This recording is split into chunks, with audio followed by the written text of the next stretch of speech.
نسیم زہرا صاحبہ، اس وقت جو مجموعی طور پہ صورتحال ہے افغانستان کے ساتھ، یہ ٹینس سچویشن مزید کیوں بڑھی؟ ابھی موجودہ منظرنامے میں کیا حافظ گل بہادر جو گروپ ہے اس کے اوپر اختیار ختم ہو چکا ہے، یا وہ بغاوت کے خدشات ہیں افغان طالبان کو جس کی وجہ سے وہ ان کے اوپر کنٹرول نہیں قائم کر پا رہے، یا دانستہ طور کے اوپر ان کو سہولت کاری فراہم کی جا رہی ہے؟ جی السلام علیکم، thank you for having me on your show. دیکھیے اس میں یہ جو معاملات ہیں نا کہ کیوں کنٹرول نہیں کیا جا رہا، کون سا گروپ اور کون سا گروپ کس کے حق میں ہے افغانستان کے اندر، کس کے خلاف ہے، میرا خیال ہے وہ پاکستان کا مسئلہ نہیں ہے اور نہ کہ ہونا چاہیے۔ اور میرا خیال ہے بہت سالوں سے ہم نے معاملات اس طرف جانے دیے ہیں، اس طرح کے سوال اٹھا کے۔ میرا خیال ہے کہ پاکستان کو کلیئر کٹ ایک اس کا میسج ہونا چاہیے، اور message should be backed by action and by force. Message یہ ہے کہ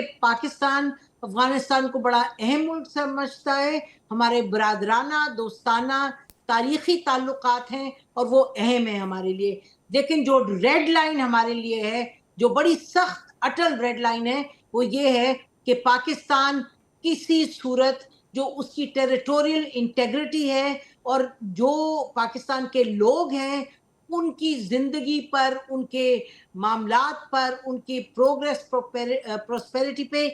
کوئی بھی جو خارجی طاقت ہے اس کو اس طریقے سے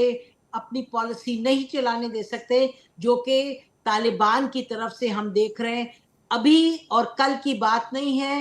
کوئی لوگ بات کرتے ہیں کہ جی ڈونلڈ ٹرمپ آ گئے تو پاکستان نے یہ پالیسی بنائی، یہ بالکل غلط ہے۔ جو ہم دیکھ رہے ہیں پچھلے سال 2 سال سے جس طریقے سے ٹی ٹی پی کو پروٹیکشن ملی ہے اور نہ معلوم کس کس کو پروٹیکشن ملی ہے، اور پاکستان کے اندر سے افغانستان کی سرزمین سے ایک تواتر کے ساتھ اٹیک ہو رہا ہے۔ It is not acceptable, it must not be acceptable. آپ یہ پولیٹیکلی بتاتے ہیں، ڈپلومیٹکلی بتاتے ہیں، پھر بدقسمتی سے انفارچونیٹلی آپ پر اگر اٹیک ہو اور آپ کو پھر فورس کا استعمال کرنا پڑتا ہے۔ اور پاکستان نے جب کابل میں اٹیک کیا ہے، جس کی پاکستان کہتے ہیں نہیں پتہ نہیں ہم نے نہیں کیا، لیکن پاکستان کے پاس کوئی چوائس نہیں تھی علاوہ اس کے کہ جو فورسز افغانستان میں رہ کے پاکستان پر اٹیک کر رہی ہیں، نمبر 1، اور دوسرا کہ افغانستان کی وہ حکومت جو جس نے کہہ دیا ہے پاکستان کو ایک دفعہ نہیں 2 مرتبہ، اس کے باوجود کہ پاکستان کہتا رہا کہ آپ سمجھیں اس طرح کے اٹیکس نہیں ایکسیپٹیبل، ہماری ٹیریٹوریل انٹیگریٹی ہے، ہمارے لوگ شہید ہو رہے ہیں، یا یہ اجازت نہیں دی جائے گی، یہ نہ کریں۔ آخر پہلے انہوں نے کہا جی ہمارے کنٹرول میں نہیں ہے، ہم کچھ نہیں کر سکتے، دیکھیں گے کریں گے، پہلے تو کچھ نہ کچھ کہتے رہے دیکھیں گے، فائنلی انہوں نے کہہ دیا جی آپ کے ملک میں جائیں تو آپ کریں، ہم نہیں ان کو کچھ کر سکتے۔ تو یہ اس معاملے پر پھر آپ کے پاس کوئی آپشن انفارچونیٹلی نہیں رہتی۔ لیکن لیٹ می ایڈ امیڈیٹلی کہ جب آپ ایک دفعہ فورس کا استعمال کر دیں، میسج دے دیں، اس کے بعد ہر صورت پر بات چیت ہونی چاہیے، جو کہ ابھی دوحہ میں شروع ہے، کیونکہ میں بار بار یہ کہوں گی کہ پاکستان اور افغانستان کے جو تعلقات ہیں وہ پاکستان کے لیے بھی بے انتہا اہم ہے اور افغانستان کے لیے تو ہے ہی ہے۔ اچھا نسیم زہرا صاحبہ، اس وقت جو بھارت کی اس میں پوزیشن ہے، آپ بھارتی میڈیا کو اس وقت اٹھا کے دیکھ لیں، وہاں پہ کوہرام برپا ہے، وہ افغانیوں کو یہ بار بار باور کروا رہے ہیں کہ آپ کو حملے کر دینے چاہیے، آپ کو فلاں محاذ کے اوپر جو ہے حملے کرنے چاہیے اور ان کو نقصان پہنچانا چاہیے۔ یہ جو بھارتی ایما کے اوپر جو شے ملی ہوئی ہے، جس کے تناظر میں اب سوشل میڈیا کے اوپر کانسپائریسی تھیریز کو بھی افغانی حکومت جو ہے وہ سیکھ چکی ہے، جس میں کہا گیا پکتیکا کے اندر کرکٹرز کے اوپر حملے کیے گئے، عام شہریوں کے اوپر حملے کیے گئے، جسے باقاعدہ طور پہ آئی ایس پی آر نے کنڈیم کیا ہے کہ ہم نے ایسا کچھ بھی نہیں کیا اور یہ فالس موقف اپنا رہے ہیں۔ تو یہ جو ساری چیزیں ہیں، تو اس محاذ کے اوپر ہمیں کیا کردار ادا کرنا ہے؟ دیکھیے میں تو یہ سمجھتی ہوں کہ جو وہ محاذ ہے وہ اب ایسا محاذ ہے کہ اس پر چیزوں کو، ایک تو یہ کہ ہم اپنی کریڈیبلٹی بڑھائیں، یعنی کہ حکومت پاکستان کو اور حکومت پاکستان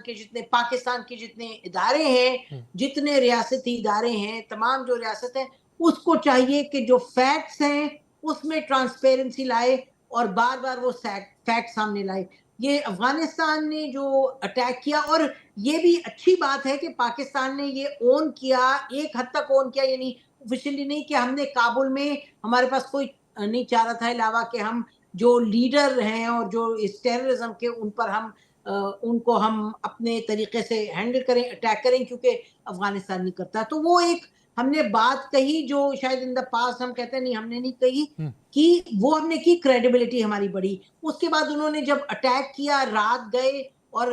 12-14 جگہوں سے اٹیک کیا، ہم نے اس کو پبلک کیا اور ہم نے اس کی تفصیلات بیان کی. تو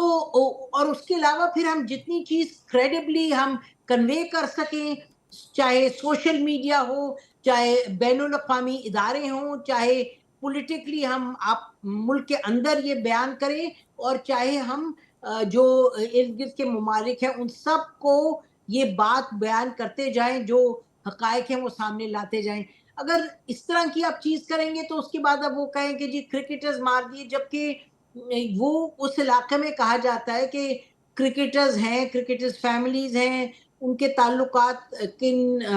گروپ سے ہیں انسائیڈ افغانستان، وہ بھی اپنی جگہ بات ہے. دیکھیے یہ بات بہت گڈمڈ ہو جاتی ہے. بات یہ ہے کہ کون کس کو سپورٹ کرتا ہے، حقانی گروپ کس کو سپورٹ کرتے ہیں، افغانستان کی کرکٹ ٹیم کس کے ساتھ ہے. وہ اس معاملے میں میرا خیال ہے کہ ہمیں زیادہ نہیں پڑھنا چاہیے. ہمیں اگر وہ کہتے ہیں کہ ہم جی کرکٹرز مارے گئے، اللہ کرے یہ بالکل بات درست نہ ہو، اور پاکستان نے کہہ دیا ہے درست نہیں ہے. اور یہ بات کلیئر ہے کہ Pakistan is not targeting any cricketers. Cricketers Afghanistan کے کرکٹرز ہماری سر آنکھوں پہ، آپ کو پتہ ہے وہ ہمارے ملک میں آتے ہیں اور آ کے وہ گالم گلوچ بھی کرتے ہیں. کیا کیا نہیں کرتے. اسپورٹس مین اسپرٹ میں اس ایک تعلق پر ہم کہتے ہیں آپ آئیں سو بسم اللہ آئیں، لیکن ایک طریقے سے رہیں. لیکن مارنے کا تو سوال ہی نہیں ہے. But at the same time یہ ٹریجڈی ہے جب جنگ ہوتی ہے تو آپ کے سویلینز بھی مارے جاتے ہیں، سیکیورٹی فورسز بھی. تو ہم کوئی پلاننگ تو ایسی نہیں کر رہے ہیں. لیکن افغانستان کی طرف سے اگر اس طرح اٹیک شروع ہو جائے کہ جنگ کی سچویشن ہو، تو میں یہ بالکل نہیں کہوں گی کہ کولیٹرل ڈیمیج ہے تو ٹھیک ہے. اگر اس طرح اللہ کرے بالکل نہ ہوا ہو، ہم کہہ رہے ہیں ہم نے کوئی ایسے اٹیک نہیں کیے، لیکن ہو نوز کہ اگر جدھر کوئی بیٹھے ہیں وہ اٹیکرز بیٹھے ہیں، ادھر کہیں برابر میں کوئی اور سیولینز بیٹھے ہوں، کوئی بیٹھے ہوں، اور بڑی ٹریجڈی اگر یہ مارے جائیں. بٹ میں پھر بار بار کہوں گی کہ جو جنگ کے معاملات ہوتے ہیں، جب آپ میز پر بات چیت کے علاوہ کی بجائے آپ جنگ کی طرف چلے جائیں، آپ کسی کے پراکسیز کو دوسرے ملک کے اندر بھیجیں، اور آپ یعنی میں پاکستان کے حوالے سے کہہ رہی ہوں کہ پاکستان میں پراکسیز آ رہے ہیں افغانستان سے، انڈیا کے پراکسیز آ رہے ہیں اور نہ جانے کس کس کے آ رہے ہیں، اور یہاں لوگوں کو شہید کیا جا رہے ہیں. تو پھر تو جنگ کے جب معاملات بڑھتے ہیں تو پھر یہ چیزیں ہوتی ہیں. افغانستان کی جو اس وقت موجودہ حکومت ہے طالبان کی، ان کو سمجھنا ہوگا، اور اسی پر اچھا امید ہم نسیم ظاہرہ لگائے صاحبہ، ہوئے آپ کیا سمجھتی ہیں؟ دوحہ میں دیکھیں تو بھارت کی طرف سے جب حملہ کیا جاتا ہے تو اس کے پس منظر میں ہمیں یہ سننے کو ملتا ہے کہ الیکشن ان کے قریب ہوں گے یا کسی اور معاملے سے توجہ ہٹانے کی کوشش ہوگی. لیکن افغانستان کی طرف سے یہ حملوں کی منطق کیا سمجھ میں آتی ہے کہ جب انہیں یہ بھی معلوم ہے کہ اشیاء خورونوش ہمارے ہی بارڈر سے ان تک پہنچتی ہے؟ جی دیکھیے یہ کوئی خاص ایک اوکیزن کی بات نہیں ہے. میرا خیال ہے اس میں 2-3 معاملات ہیں. ایک تو یہ کہ افغانستان کی طرف سے جو اٹیکس ہیں انہوں نے اس چیز کو بنایا ہے، ریزن بنایا کہ جی پاکستان نے کابل میں اٹیک کر دیا تو ہم نے اب یہ اٹیک کرنا تھا. دیکھیے طالبان کے حوالے سے آپ چاہے یو این کی رپورٹس لے لیں، آپ رشین ڈیپوٹی جو نیشنل سیکیورٹی ایڈوائزر ہیں ان کے دیکھیں، انہوں نے پبلکلی یہ کہا ہے، لکھا ہے. اور جتنی آپ رپورٹس دیکھیں، اور آپ چاہے چائنا کو دیکھیں، چاہے رشیا کو دیکھیں، چاہے ایران کو دیکھیں، تمام یہ چاہے رپورٹس ہیں چاہے آفیشلز ہیں، سب کا یہی ماننا ہے کہ افغانستان کے اندر مختلف دہشت گردی کرنے والے گروہ موجود ہیں. اچھا دہشت گردی والے گروہ موجود ہیں تو طالبان نے کسی نہ کسی پوائنٹ پہ اس طرح کے اٹیکس تو کرنے ہیں. طالبان کو جب آپ روک رہے ہیں، جب آپ کابل میں فورس استعمال کر رہے ہیں کہ جو سورس آف ٹیررزم ہے پاکستان میں آپ اس کو کنفرنٹ کریں، تو پھر ان کے پاس تو اسی طرح کا آپشن ہے. پھر ہندوستان کی طرف سے انکریجمنٹ اور ہندوستان کی